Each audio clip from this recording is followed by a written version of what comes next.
It is the heartbeat of a city. You could spot it from a mile away, a flash of scarlet cutting through the grey London fog. For nearly 50 years, the AEC Routemaster wasn't just a bus, it was the blood in London's veins. It survived the swinging 60s, the punk rock explosion, and the chaos of the Blitz spirit. It was the backdrop to every tourist photo, and the commute for every Londoner, from the banker in the city to the nurse in the East End. But time, and the safety inspectors, finally caught up with it. Why did this unkillable icon suddenly disappear from our streets? This is the story of the day London lost its freedom. To truly understand why the Routemaster was such a radical departure from the norm, you first have to look at the machine it was designed to replace. In the early 1950s, London was dominated by the AEC Regent 3RT. It was a fine machine, a reliable workhorse that had carried the capital through the grueling recovery of the post-war years. But fundamentally, it was a relic of a bygone era. It was heavy, it was slow, and it was built using traditional methods, featuring a heavy steel ladder chassis with a timber-framed body simply bolted on top. As fuel prices began to rise and the demand for efficiency grew, London Transport realized they were running a fleet of dinosaurs. They didn't just need a new bus, they needed a new philosophy of transport. The brief given to the engineers at AEC and Park Royal Vehicles was borderline impossible. They wanted a vehicle that was lighter, more fuel efficient, and easier to drive, yet capable of carrying more passengers than the old RT. The solution they found didn't come from the automotive world. It came from the skies. During the war, British engineers had mastered the art of building heavy bombers like the Halifax and the Lancaster using monocoque construction. This meant that instead of a heavy steel frame carrying the weight, the aluminium skin of the vehicle itself carried the load. The Routemaster was the first bus to truly master this application. It didn't have a chassis in the traditional sense. It was a high-tensile aluminium box, incredibly stiff and shockingly light. By ditching the heavy steel rails, the engineers shaved tons off the vehicle's unladen weight. This was a masterstroke of design, meaning that a smaller, more economical 9.6-litre engine could pull a fully loaded double-decker with ease. It was, effectively, aircraft technology flying at zero altitude. But the innovation wasn't just structural, it was a revolution for the people behind the wheel. If you were a bus driver in 1950, your job was a physical endurance test, wrestling with heavy steering and pumping a stiff clutch pedal thousands of times a shift. The Routemaster changed the game entirely by introducing independent front suspension, a luxury previously reserved for high-end saloon cars. Suddenly, the bus didn't crash over the craters of London's roads, it glided. Coupled with power-assisted steering and a semi-automatic gearbox, it transformed the driving experience. Drivers no longer needed legs of steel to operate a clutch. They simply selected a gear, and the fluid flywheel did the rest. It turned the job from manual labor into a profession, extending the careers of drivers who would have otherwise been worn out by the physical toll of the older fleet. However, the true genius of the Routemaster wasn't just how it was driven, but how it was kept alive. This is where the story moves to a cathedral of industry, the Aldenham Works. London Transport created a maintenance ecosystem that the world had never seen before. Every few years, a Routemaster would be driven into Aldenham and completely dismantled. Because of that unique engineering design, the body was attached to the subframes by just a few dozen bolts. They would lift the body off the running gear, sending the engine and wheels one way to be rebuilt, while the body went another way to be repainted and reupholstered. Crucially, these parts were completely interchangeable. The body of one bus could be dropped onto the chassis of another without a millimetre of difference. This meant the fleet was essentially immortal. A new bus leaving Aldenham might be a mechanical Frankenstein of parts from 1959, 1962, and 1968, all working in perfect harmony. It was the ultimate example of standardization, a reusable, recyclable industrial system that kept these buses on the road long after their expiration date. But the engineering, brilliant as it was, remained hidden beneath the aluminium skin. What the people of London actually fell in love with was the experience of using it. In the grey, regimented world of post-war Britain, the Routemaster offered a rare and tangible sense of freedom.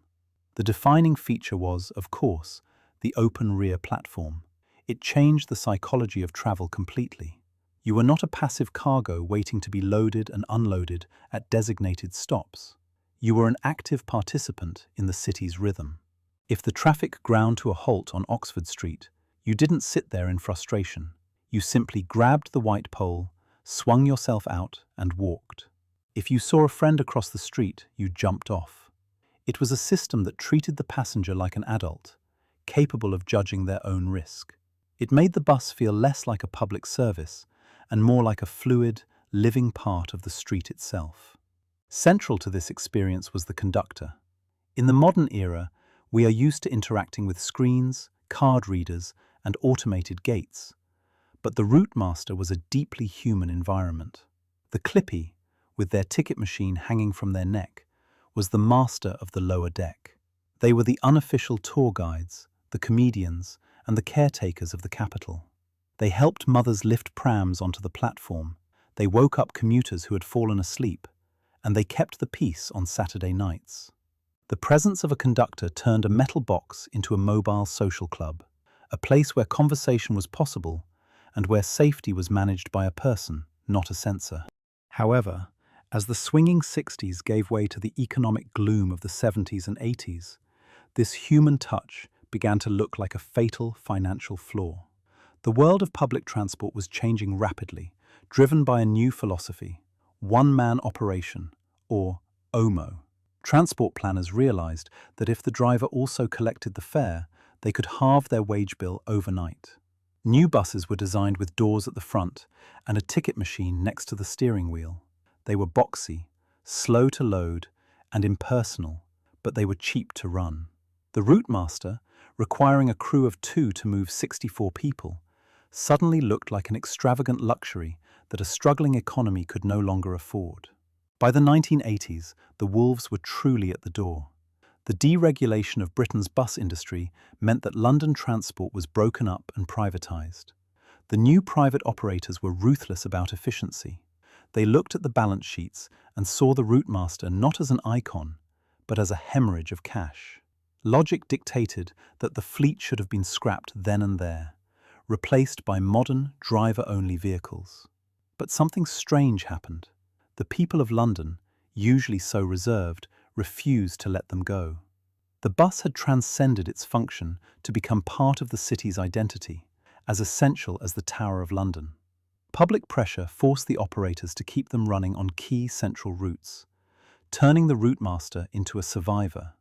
It soldiered on through the decades, an analog watch in a digital world, kept alive not by economics, but by pure sentiment. By the time the new millennium broke, the Routemaster had survived privatization, budget cuts, and the complete collapse of the British manufacturing industry. It seemed invincible, a permanent fixture of the London landscape that sat outside the normal rules of time. But the 21st century brought with it a new set of values, and for the first time, the threat to the bus wasn't financial, it was legal. The executioner was not a mechanic or an accountant, but a lawyer. The changing political climate was no longer willing to overlook the bus's eccentricities in favor of its charm, and 2 specific forces began to close in on the fleet, creating a pincer movement from which there was no escape. The first and most decisive blow came from the Disability Discrimination Act, passed in 1995, but coming into full force for transport in the 2000s. This legislation rightly demanded that public services be accessible to all citizens, regardless of physical ability. The Routemaster, for all its beauty, was a fortress of exclusion. To board it, you had to climb a step. To reach the seats, you had to navigate a narrow aisle. And to reach the upper deck, you had to ascend a steep, twisting staircase. It was a vehicle designed for the fit and the able-bodied of the 1950s. Engineers looked desperately for a solution, proposing lifts and ramps, but the geometry of the bus defeated them. The rear platform was too narrow, and the chassis, or rather, the lack of one, meant that cutting into the structure to lower the floor would cause the bus to collapse. The Routemaster could not be adapted. It was structurally incompatible with the concept of equality. Simultaneously, the fleet was colliding with the rising culture of health and safety. For 50 years, the open rear platform had been celebrated as a feature of convenience, but in a modern, litigious society, it was reclassified as an unacceptable risk. The statistics were stark. Roughly 12 people a year were dying from accidents involving the rear platform, often from falling while trying to board or alight while the bus was moving. In previous decades, this was viewed as personal responsibility. If you jumped off a moving bus and fell, it was your own fault. But the modern Transport for London Authority could no longer legally or ethically accept that liability. The very freedom that made the bus an icon was now the primary evidence against it. The final tragedy was political. The Mayor of London, Ken Livingstone, had won his election partly on a manifesto that promised to protect the Routemaster, famously declaring that only a ghastly, dehumanized moron would want to scrap them. But once in power, faced with the legal impossibility of the Disability Discrimination Act and the mounting safety liability, even its greatest defender was forced to sign the death warrant. The decision was made to phase them out entirely. It was a victory for safety and accessibility, but a defeat for heritage. The argument was over. The Routemaster was no longer a bus. It was a liability on wheels. The immediate aftermath of the Routemaster's withdrawal was not a seamless transition to the future, but a descent into transport chaos. London Transport, in a bid to maximize capacity, flooded the narrow medieval streets with the Mercedes Citaro, better known to the public as the bendy bus. On paper, it was the perfect solution. A high-capacity, articulated giant that could swallow 140 passengers at a time and offered step-free access for everyone. In reality, it was a disaster. At 18 meters long, it blocked junctions and forced cyclists into dangerous positions.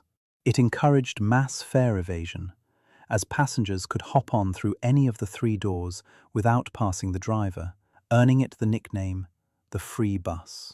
Worse still, a series of high-profile engine fires led to the fleet being mockingly dubbed chariots of fire. If the Routemaster was a bespoke suit tailored specifically for London, the bendy bus was a one-size-fits-all polyester uniform that simply didn't fit. The hatred for these articulated monsters became so intense that it swung a political election. In 2008, Boris Johnson campaigned for mayor on a specific promise to ban the bendy bus and commission a modern successor to the Routemaster. He won, and the new bus for London, often called the Borismaster, was born. Designed by Thomas Heatherwick and built by Wrightbus, it was intended to be the spiritual heir to the icon. It certainly looked the part, with its swooping glass staircase, 3 doors, and that signature deep red paint. It was an attempt to marry the charm of the 1950s with the accessibility of the 21st century, featuring a hybrid engine and, crucially, an open rear platform. However, the new Routemaster quickly proved that you cannot manufacture a soul. While it was visually striking, the engineering was plagued with issues. The bus relied on an air cooling system that failed to cope with London summers. Because the windows were sealed for aerodynamics, the interior frequently turned into a rolling sauna, with temperatures exceeding those allowed for transporting livestock. But the greatest failure was the hop-on, hop-off promise.